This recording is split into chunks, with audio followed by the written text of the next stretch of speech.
പ്രിയപ്പെട്ടവരെ, കൈത്താക്കാലം ആരംഭിക്കുകയാണ്. കൈത്താക്കാലത്തിൻ്റെ ഒന്നാം ഞായറാഴ്ചയാണിത്. കൈത്ത എന്ന് പറയുന്ന സുറിയാനി പദത്തിൻ്റെ അർത്ഥം വിളവെടുപ്പിൻ്റെ കാലം അഥവാ വേനൽക്കാലം എന്നാണ്. ശ്ലീഹന്മാരിലൂടെ സഭ ലോകത്തിൻ്റെ വിവിധ ഭാഗങ്ങളിലോട്ട് പടർന്ന് ഫലം ചൂടിയതിൻ്റെ ആ അനുസ്മരണമാണ്, ആ ചരിത്ര യാഥാർത്ഥ്യങ്ങളാണ് ഈ കാലത്ത് സഭ അനുസ്മരിക്കുന്നത്. 7 ആഴ്ചകൾ നീണ്ടതാണ് കൈത്താക്കാലം. കൈത്താക്കാലത്തിൻ്റെ എല്ലാ വെള്ളിയാഴ്ചകളിലും ഏതെങ്കിലും വിശുദ്ധരുടെയോ രക്തസാക്ഷികളുടെ അനുസ്മരണം നമ്മൾ പുതുക്കുന്നതുകൊണ്ട്. അപ്പോൾ ഈ കാലത്ത് ശ്ലീഹന്മാരിലൂടെ സഭ ലോകത്തിൻ്റെ വിവിധ ഭാഗങ്ങളിൽ ഫലം ചൂടിയതായതിനാൽ ഈ ആദ്യ ഞായറാഴ്ച തന്നെ ശ്ലീഹന്മാരുടെ തിരുനാളോടുകൂടെ ആരംഭിക്കുകയാണ്. ശ്ലീഹന്മാരുടെ തിരുനാളായതിനാൽ നമുക്ക് ധ്യാനിക്കാനുള്ള സുവിശേഷ ഭാഗം വിശുദ്ധ മത്തായിയുടെ സുവിശേഷം 10-ാം അധ്യായം 1 മുതൽ 15 വരെയുള്ള വാക്യങ്ങളാണ്. അവിടെ ശ്ലീഹന്മാരെ ഈശോ ദൗത്യം നൽകി അയക്കുന്ന ഭാഗമാണ് പ്രതിപാദിച്ചിരിക്കുന്നത്. നമ്മൾ അത് തുടങ്ങുന്നത് ഇങ്ങനെയാണ്: അവൻ തൻ്റെ 12 ശ്ലീഹന്മാരെ വിളിച്ച് അശുദ്ധാത്മാക്കളെ ബഹിഷ്കരിക്കാനും എല്ലാ രോഗങ്ങളും വ്യാധികളും സുഖപ്പെടുത്താനും അവർക്ക് അധികാരം നൽകി. ആ 12 അപ്പോസ്തലന്മാരുടെ പേരുകൾ ഒന്നാമൻ പത്രോസ് എന്ന് പറഞ്ഞ് അങ്ങനെ തുടങ്ങിയാണ്. നമ്മൾ ഇവിടെ ആദ്യം ചോദിക്കേണ്ട ചോദ്യം ഇതാണ്: എന്തിനാണ് ഈശോ ഇങ്ങനെ അവസാനം ഈശോ പ്രേക്ഷിത ദൗത്യം നൽകി ശ്ലീഹന്മാരെ അയക്കുന്നുണ്ടല്ലോ, അതിനു മുമ്പ് ഇങ്ങനെ അയക്കുന്നത് എന്തുകൊണ്ടാണ്? അതിനുള്ള ഉത്തരം ഈ അധ്യായ ഭാഗം തുടങ്ങുന്നതിന് തൊട്ട് മുമ്പ് അവസാനിക്കുന്ന 9-ാം അധ്യായത്തിൻ്റെ ഭാഗത്തിലുണ്ട്. അവിടെ ഈശോ സിനഗോഗുകൾ പഠിപ്പിച്ചും രാജ്യത്തിൻ്റെ സുവിശേഷം പ്രസംഗിച്ച് എല്ലാ രോഗങ്ങളും വ്യാധികളും സുഖപ്പെടുത്തിയും എല്ലാ നഗരങ്ങളിലും ഗ്രാമങ്ങളിലും ചുറ്റി സഞ്ചരിച്ചിരുന്നു എന്ന് എഴുതിയാണ്. ജനക്കൂട്ടങ്ങളെ കണ്ടപ്പോൾ യേശുവിന് അവരുടെ മേൽ അനുകമ്പ തോന്നി. അവർ ഇടയനില്ലാത്ത ആടുകളെ പോലെ പരിഭ്രാന്തരും നിസ്സഹായരുമായിരുന്നു. അവൻ ശിഷ്യന്മാരോട് പറഞ്ഞു: വിളവധികം, വേലക്കാരോ ചുരുക്കം. അതിനാൽ തൻ്റെ വിളഭൂമിയിലേക്ക് വേലക്കാരെ അയക്കാൻ വിളവിൻ്റെ നാഥനോട് പ്രാർത്ഥിക്കുവിൻ. അപ്പോൾ ഈ വിളഭൂമിയിലേക്ക് വേലക്കാരെ ഈശോ അയക്കുകയാണ്. ഇത് പറഞ്ഞതിന് ശേഷം ഉടനെ തന്നെയാണ് ഈശോ ശ്ലീഹന്മാരെ ഇങ്ങനെ അയക്കുന്നത്. അതായത് ഈശോ പോകേണ്ടിയിരുന്ന സ്ഥലങ്ങളിൽ, ഈശോ പോയിരുന്ന സ്ഥലങ്ങളിൽ ഈ ശിഷ്യന്മാരെ ഈ ദൗത്യം നൽകി അയക്കുകയാണ്. തൻ്റെ തന്നെ ദൗത്യമാണ് ഈശോ നൽകുന്നത്.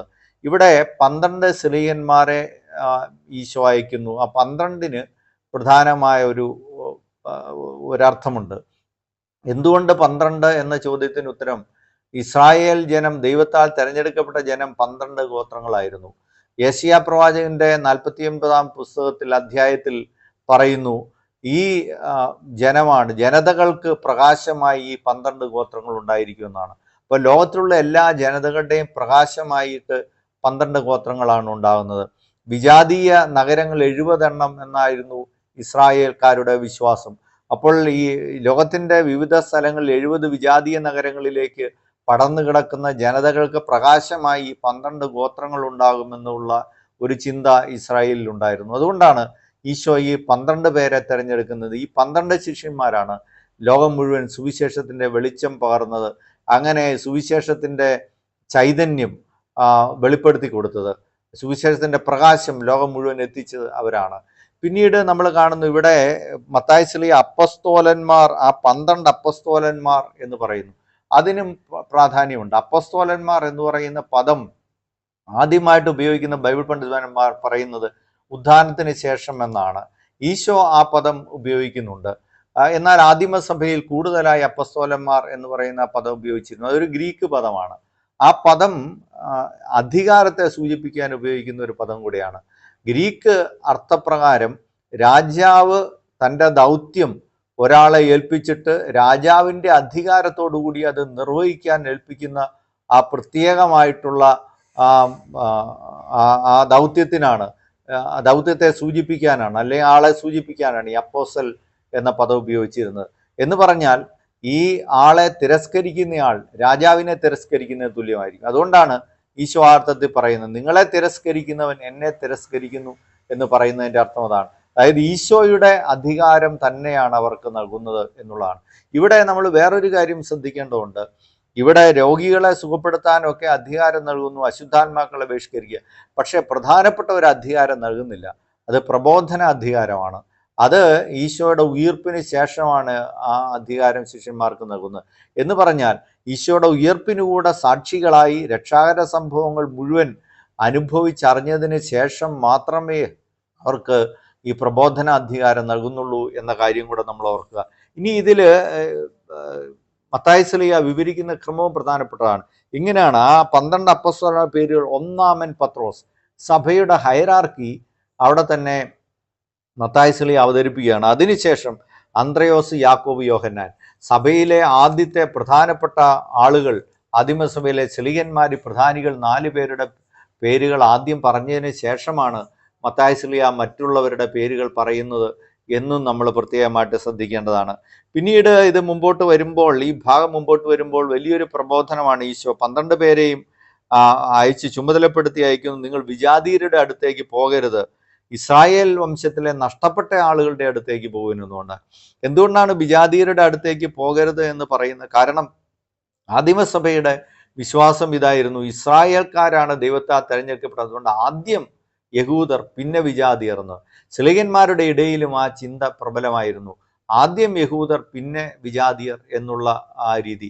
ഇവിടെ നഷ്ടപ്പെട്ട ആടുകൾ എന്ന് ഈശോ ഉദ്ദേശിക്കുന്നത് യഥാർത്ഥത്തിൽ ഒരു വ്യാഖ്യാനം പറയുന്നത് ഈ മുമ്പ് പറഞ്ഞ 9-ാം അധ്യായം 26-ാം തിരുവചനത്തിൽ വരെ പരിഭ്രാന്തരും നിസ്സഹായരുമായ ജനമാണെന്ന് പറയുന്നുണ്ട്.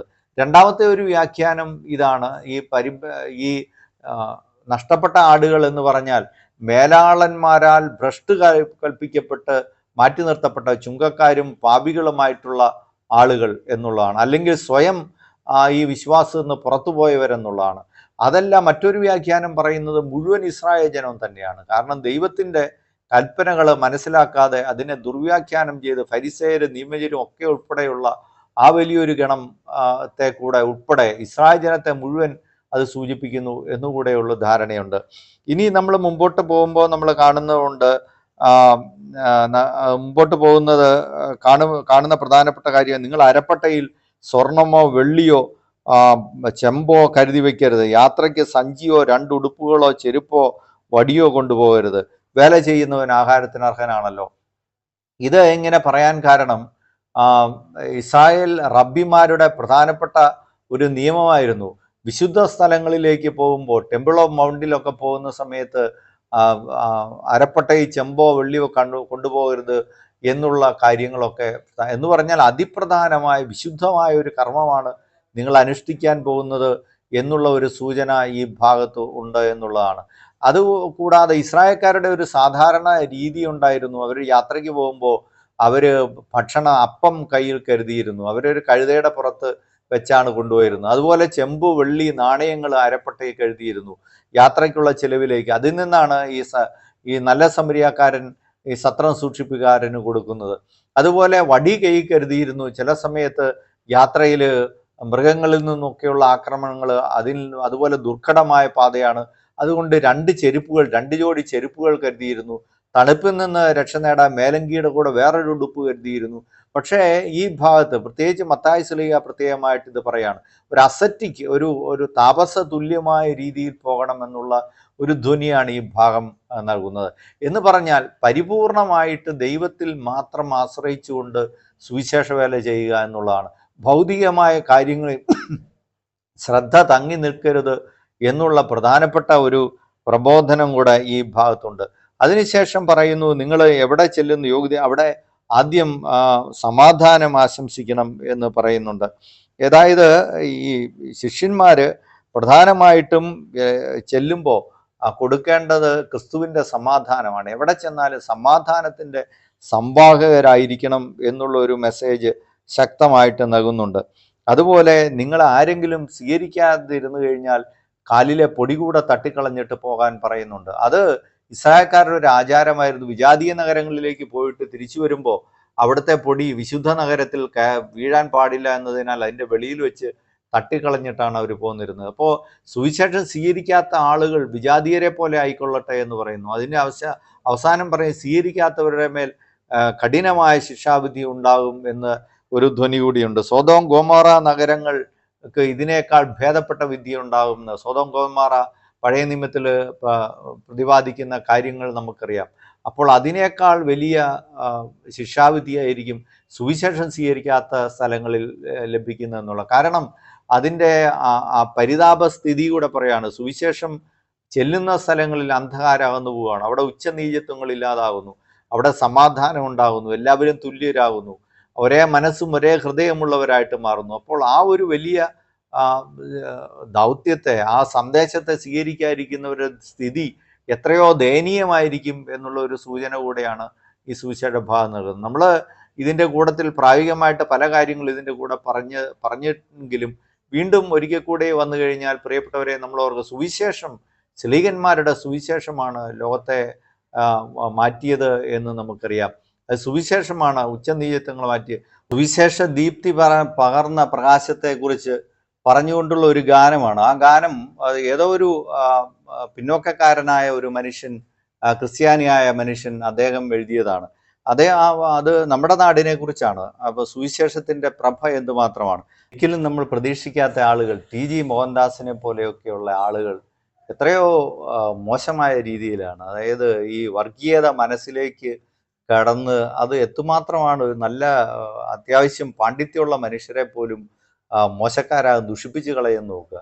ക്രൈസ്തവർ ഇവിടെ ഒരു വിദ്യാഭ്യാസത്തിന് ഒരു സേവനവും ചെയ്തിട്ടില്ല എന്ന രീതിയിലുള്ള ശുദ്ധ കള്ളത്തരം ആ കാര്യങ്ങൾ പറഞ്ഞ് അതിങ്ങനെ കുറേ പേരെ വിശ്വസിപ്പിച്ച് അതിലൂടെ ഈ വർഗീയ വിഷം, അങ്ങനെ മറ്റു മതസ്ഥരോടുള്ള വിദ്വേഷമൊക്കെ ഇങ്ങനെ വളർത്തിക്കൊണ്ട് വരുന്ന സമയത്ത് നമ്മുടെ ആളുകളെ എങ്കിലും നമുക്കിത് ബോധ്യപ്പെടുത്തേണ്ടതുണ്ട്. അതുകൊണ്ട് ഈ കവിതകളൊക്കെ അതെല്ലാം പ്രധാനപ്പെട്ടാണ്. ഒരു കാലം എങ്ങനെയായിരുന്നു, ആ സുവിശേഷം എങ്ങനെ ഈ നാടിനെ മാറ്റി, ഇതൊക്കെ നമ്മൾ പറയേണ്ടതും കൂടിയാണ്. അതിങ്ങനെയാണ്, പണ്ടുള്ള നമ്മുടെ നാട് സുവിശേഷം കേൾക്കാത്ത കാലം, എന്തൊരന്ധകാര സ്ഥിതിയാർന്നു എൻ്റെ ദൈവത്തിൻ നാടിൻ്റെ കോലം. അന്ന് മാറുമറയ്ക്കാനും മേല, പള്ളിക്കൂടത്തിൽ പോവാനും മേല, ഭർത്താവ് ചത്തങ്ങ് പോയാൽ തീയിൽ ചാടി മരിക്കുക തന്നെ. ജാതി പിശാചങ്ങു കയറി എൻ്റെ നാടിനെ നീറ്റിയ കാലം. പാവങ്ങൾ കണ്ണീര് കണ്ട് എൻ്റെ ചങ്ക് തകർന്നൊരു നേരം. ഏമാനു വേണ്ടി പണിത് പിന്നെ ഏമാനു വേണ്ടി മരിച്ച് എൻ്റെ ഭാര്യയും മക്കളും കൂടെ ആ ഏമാൻ്റെ വസ്തുക്കളായി. ദൈവത്തിനില്ലല്ലോ ജാതി എന്നു കേണു പറഞ്ഞു നടന്ന്. അപ്പോൾ സുവിശേഷം യേശുവിൻ സ്നേഹം ചൊരിഞ്ഞു, പള്ളിക്കു ചേർത്തൊരു കൂടം ആൾക്കാരെ എല്ലാം വിളിച്ച് അക്ഷരജ്ഞാനം പകർന്നു, അന്ധകാര സ്ഥിതിയാകെ മാറ്റി എന്ന് പറഞ്ഞൊരു ഗാനം. നോക്കൂ, ഇതാണ് നമ്മൾ ഈ കൈത്താക്കാലം ആരംഭിക്കുന്ന സമയത്ത് നമ്മുടെ മനസ്സിലുണ്ടാകേണ്ട ബോധ്യം, നമ്മുടെ തലമുറയ്ക്കുണ്ടാകേണ്ട ബോധ്യം. ഏത് തരത്തിലാണ് ക്രൈസ്തവ ഈ സുവിശേഷം ഈ ലോകത്തിന് സംഭാവനകൾ നൽകിയത്, എങ്ങനെയാണ് ഈ ജാതി വ്യവസ്ഥതകളെയെല്ലാം മാറ്റിയത്, എങ്ങനെയാണ് നമ്മുടെ നാടിനെ നവോത്ഥാനത്തിലേക്കൊക്കെ നയിച്ചത് എന്നുള്ള ആ ചിന്തയും കൂടെ നമ്മുടെ കൂടെ ഉണ്ടാകണം. അതുപോലെ ഞാൻ ഓർക്കുന്ന ഒരു മനുഷ്യൻ, സുനിൽ എന്ന് പറയും, മാതൃഭൂമി ചാനലാണ് ഒരിക്കൽ പ്രക്ഷേപിച്ചതാണ്.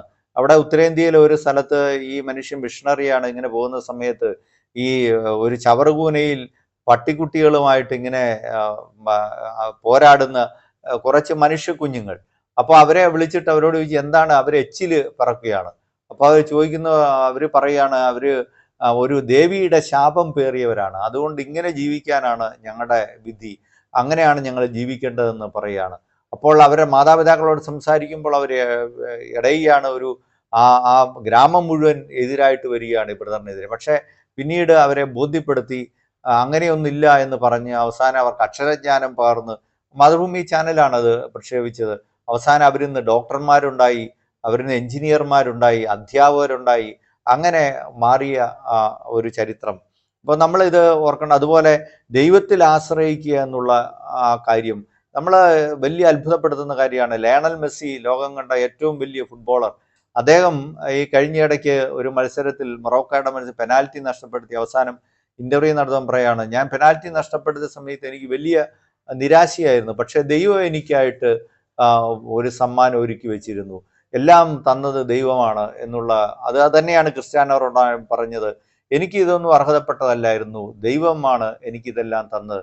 അപ്പോൾ ഇങ്ങനെ നെയ്മർ ഉൾപ്പെടെയുള്ള ഈ ലോകത്തിൻ്റെ ഇന്ന് ജനശ്രദ്ധ ആകർഷിക്കുന്ന ആരാധക വൃന്ദത്തിൻ്റെ നടുവിൽ നിൽക്കുന്ന എല്ലാവരും ദൈവത്തിൽ അഗാധമായി ആശ്രയിക്കുന്നവരാണ് എന്ന ചിന്ത കൂടി നമ്മുടെ യുവജനങ്ങൾക്ക് കൊടുക്കേണ്ട പ്രധാനപ്പെട്ട ഒരു കാര്യം, യുവജനങ്ങളുടെ മനസ്സിൽ ഒരു പ്രധാനപ്പെട്ട കാര്യം കൂടിയാണ്.